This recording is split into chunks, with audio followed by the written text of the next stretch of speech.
गुरुर्ब्रह्मा गुरुर्विष्णु गुरुर्देवो महेश्वरः गुरुर्साक्षात् परब्रह्म तस्मै श्री गुरुवे नमः।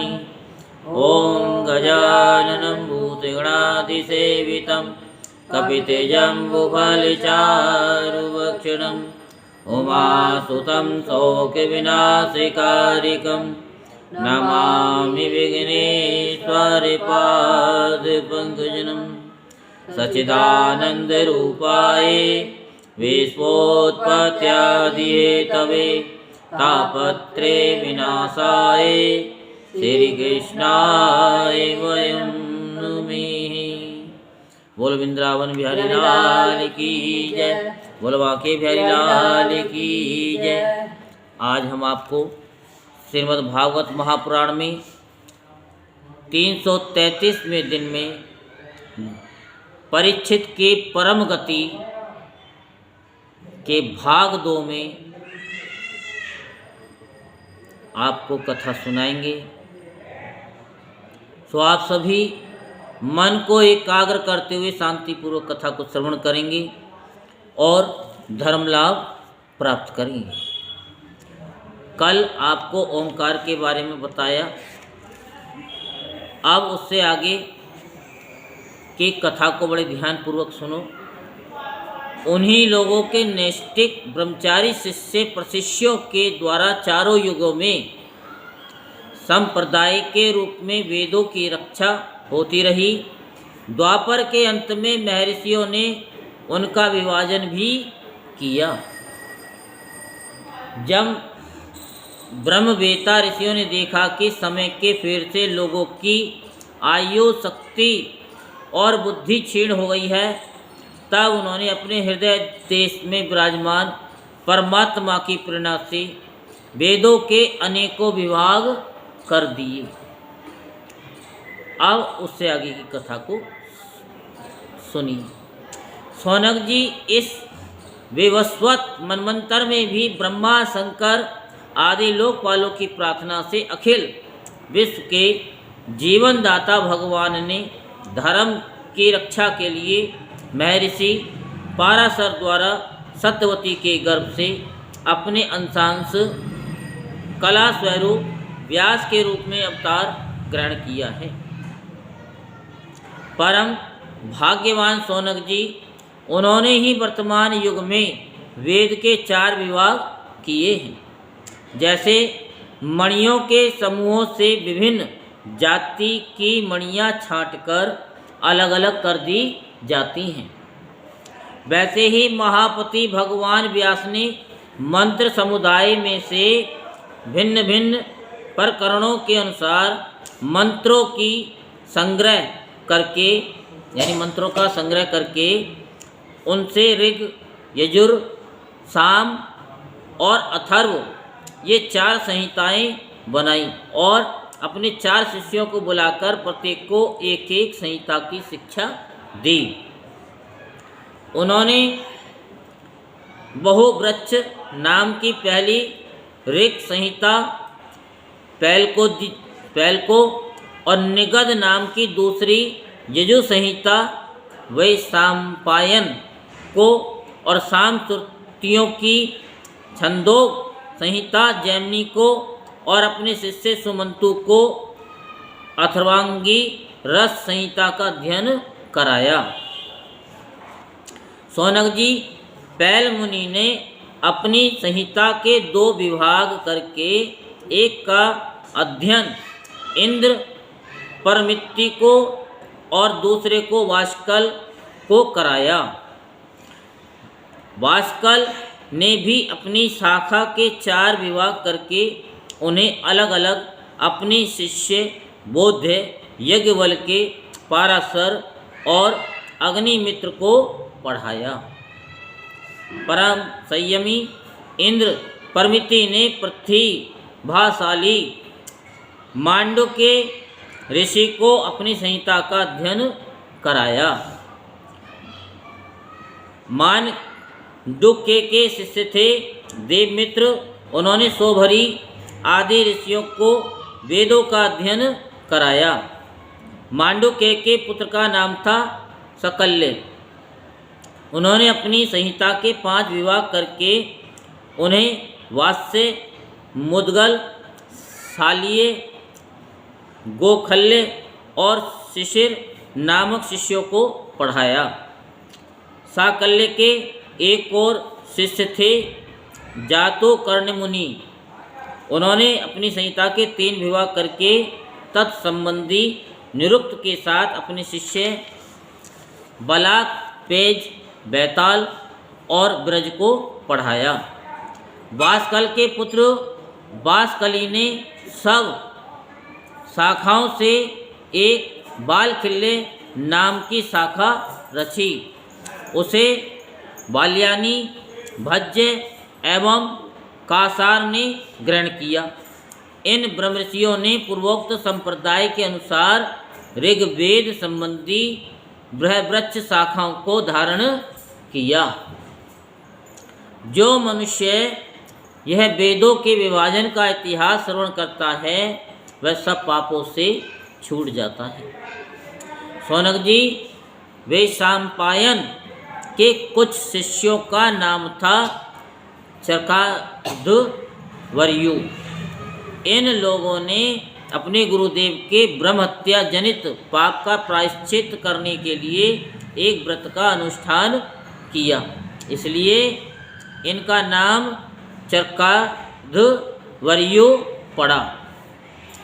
वैशंपायन के एक शिष्य याज्ञवल्क्य मुनि भी थे।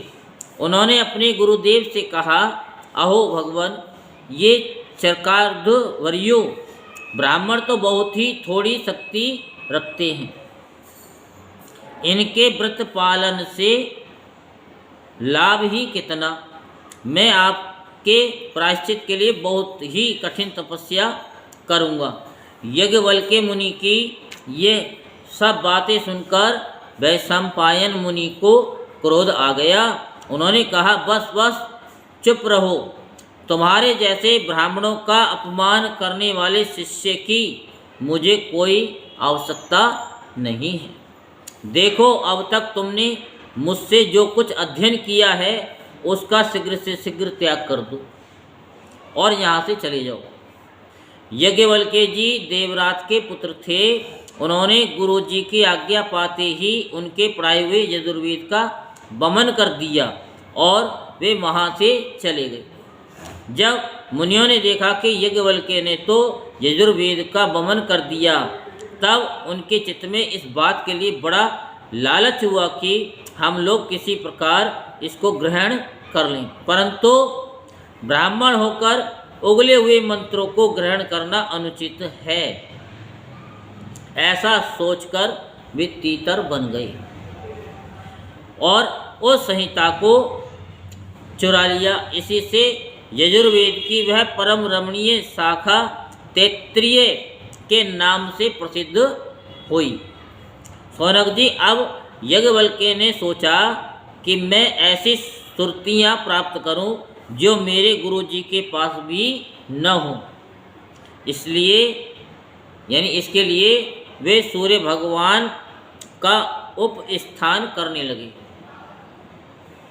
याज्ञवल्क्य जी इस प्रकार उपस्थान करते हैं, मैं ओंकार स्वरूप भगवान सूर्य को नमन करता हूँ। आप संपूर्ण जगत के आत्मा और काल स्वरूप हैं।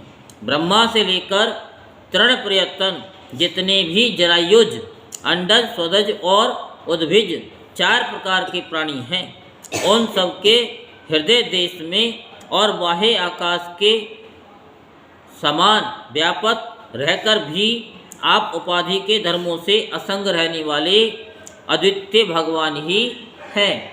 आप ही क्षण, लव, निमेष आदि अवयवों से संघटित संवत्सरों के द्वारा एवं जल के आकर्षण विकर्षण आदान प्रदान के द्वारा समस्त लोगों की जीवन यात्रा चलाते हैं। प्रभु, आप समस्त देवताओं में श्रेष्ठ हैं।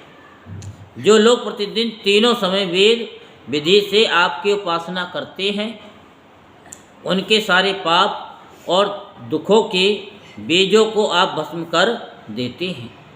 सूर्यदेव आप सारी सृष्टि के मूल कारण एवं समस्त ऐश्वर्य के स्वामी हैं, इसलिए हम आपके इस तेजो में मंडल का पूरी एकाग्रता के साथ ध्यान करते हैं।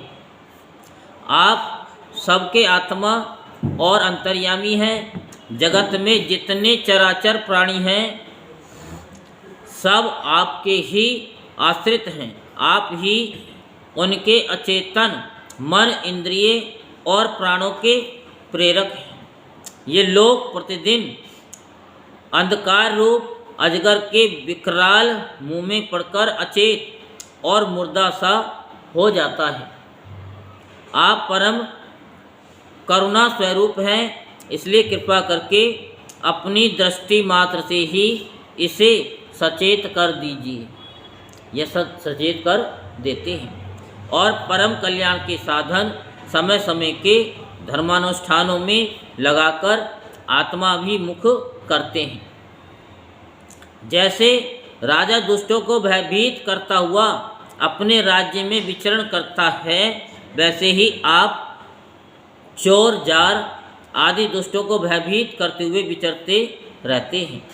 चारों ओर सभी दिक्पाल स्थान स्थान पर अपनी कमल की कली के समान अंजलियों से आपको उपहार समर्पित करते हैं। भगवान आपके दोनों चरण कमल तीनों लोकों के गुरु सदृश महानुभावों से भी वंदित हैं। मैंने आपके युगल चरण कमलों की इसलिए शरण ली है कि मुझे ऐसे यजुर्वेद की प्राप्ति हो जो अब तक किसी को न मिला हो। सूत जी कहते हैं कि शौनकादि ऋषियों, जब यज्ञवल्क्य मुनि ने भगवान सूर्य की इस प्रकार स्तुति की, तब वे प्रसन्न होकर उनके सामने अश्वरूप से प्रकट हुए और उन्हें यजुर्वेद के उन मंत्रों का उपदेश किया जो अब तक किसी को प्राप्त न हुए थे। इसके बाद यज्ञवल्क्य मुनि ने यजुर्वेद के असंख्य मंत्रों से उसकी 15 शाखाओं की रचना की। वही वाज्यसेन शाखा के नाम से प्रसिद्ध हैं। उन्हें कणव, मध्यदिन आदि ऋषियों ने ग्रहण किया। ये बात मैं पहले ही आपको बता चुका हूँ कि महर्षि श्री कृष्ण द्वैपायन ने जैमिनी मुनि को साम संहिता का अध्ययन कराया। उनके पुत्र थे सुमंतु मुनि और पौत्र थे सुनबानु। जैमिनी मुनि ने अपने पुत्र और पौत्र को एक एक संहिता पढ़ाई। क्या करी? एक एक संहिता पढ़ाई। हाँ।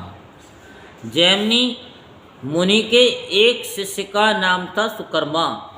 वह एक महान पुरुष था। जैसे एक वृक्ष में बहुत सी डालियाँ होती हैं, वैसे ही सुकर्मा ने वाम यानी साम वेद की 1000 संहिता बना दी। सुकर्मा के शिष्य कौशल देश निवासी हिरण्यनाभ, पौष्यन जी और ब्रह्म वेताओं में श्रेष्ठ आवंत्य ने उन शाखाओं को ग्रहण किया। पौष्यन जी और आवंत्य के 500 शिष्य थे। वे उत्तर दिशा के निवासी होने के कारण औदिच्य सामवेदी कहलाते थे। उन्हीं को प्राच्य सामवेदी भी कहते हैं। उन्होंने एक एक संहिता का अध्ययन किया। पौष्यनजी के और भी शिष्य थे।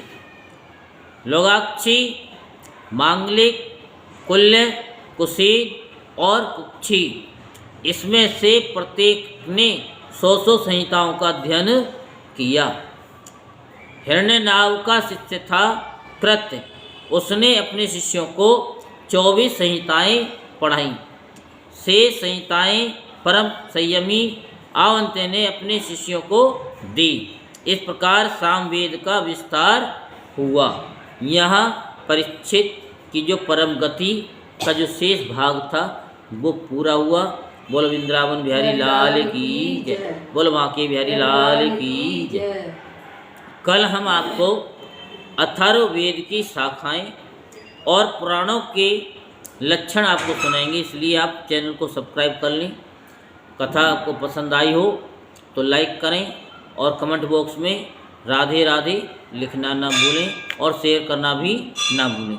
जय जय श्री राधे श्याम, जय जय श्री राधे श्याम, जय जय श्री राधे श्याम।